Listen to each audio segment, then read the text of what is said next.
Hello, good morning. Welcome back to our online class. In the previous class, we discussed the process of representation of women in our literary discourses.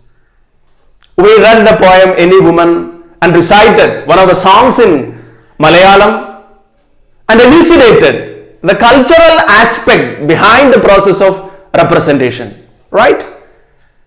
Today we are going to study the text of the poem Any Woman with a precise observation on representation of women in this poem.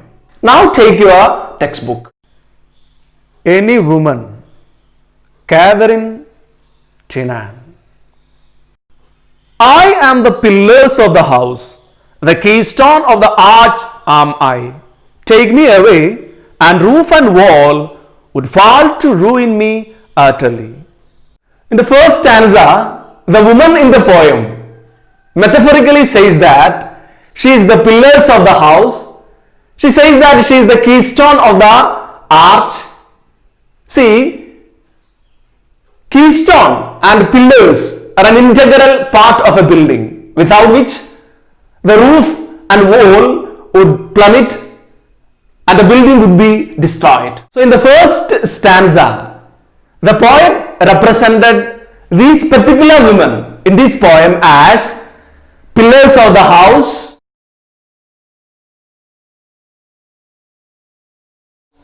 keystone of the arch,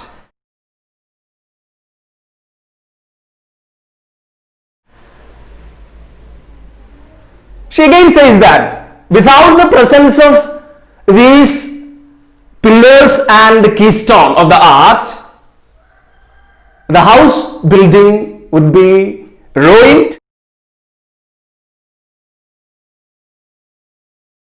Okay, now read the second stanza. I am the fire upon the hearth, I am the light of the good sun, I am the heat that warms the earth, which else were colder than a storm. In the second stanza, the woman in the poem says that she is the fire upon the hearth. She says that she is the light of the sun. She compares herself with the heat that warms the earth, which else were colder than a storm. So in the second stanza, the poet represented this particular woman in the poem as fire upon the hearth,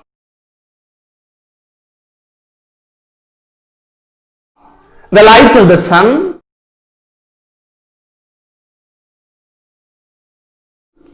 the heat that warms the earth, which else were colder than a storm. Now we can move to the third stanza. At me the children warm their hands, I am their light of love alive. Without me cold the hearthstone stands, nor could the precious children thrive.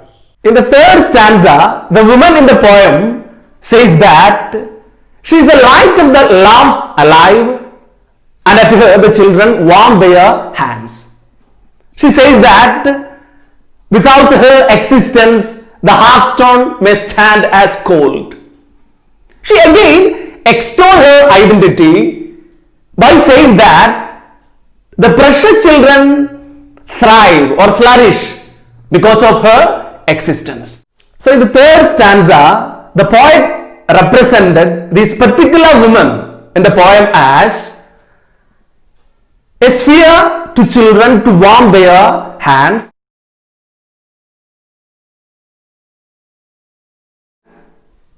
light of love,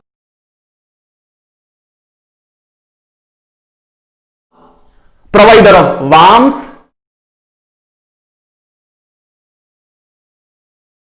and as the force behind all the children's growth.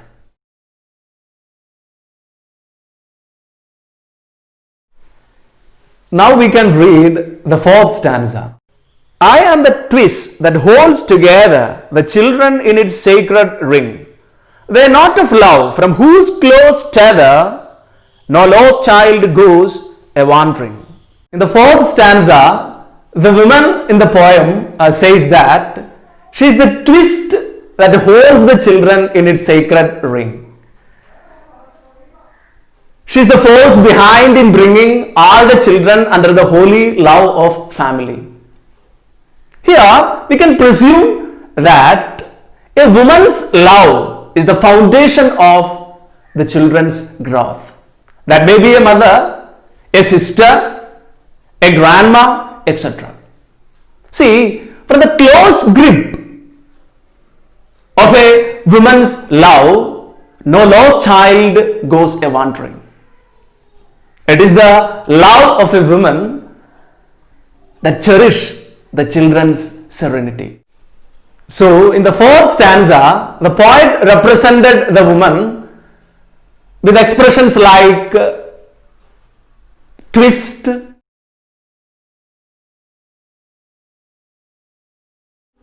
close tether, sacred ring,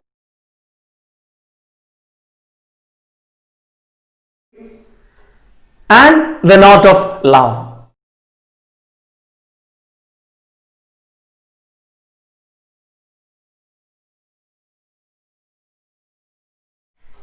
Now we can read the fifth stanza of the poem.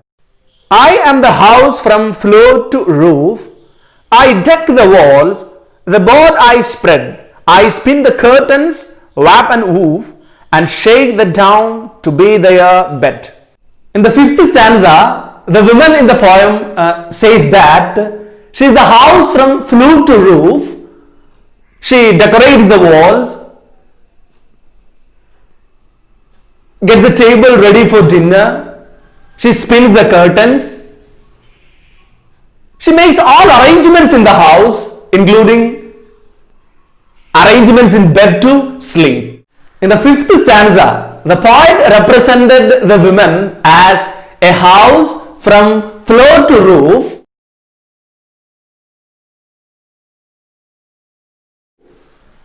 a decorator of the walls,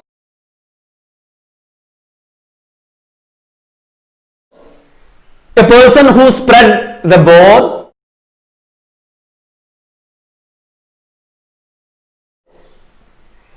spinner of the curtains,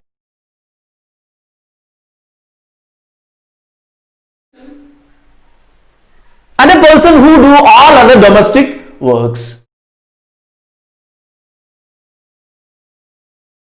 Now read the final stanza of the poem. I am their wall against all danger, their door against the wind and snow.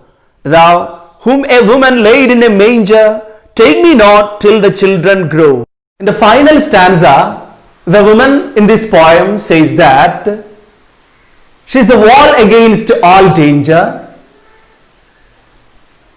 She is the door against wind and snow. The poet explicates the deserted condition of this woman with an image of manger.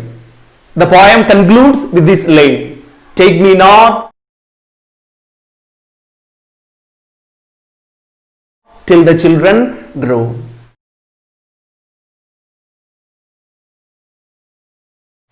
The woman, this particular woman, prays to God to keep her alive till the children grow. In the final stanza, the poet represented the woman as a wall against danger,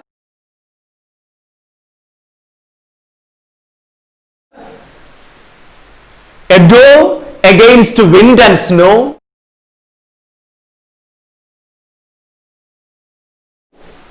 a manger,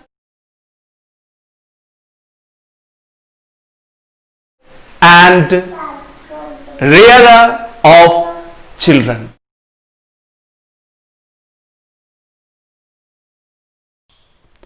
Take me not till the children grow.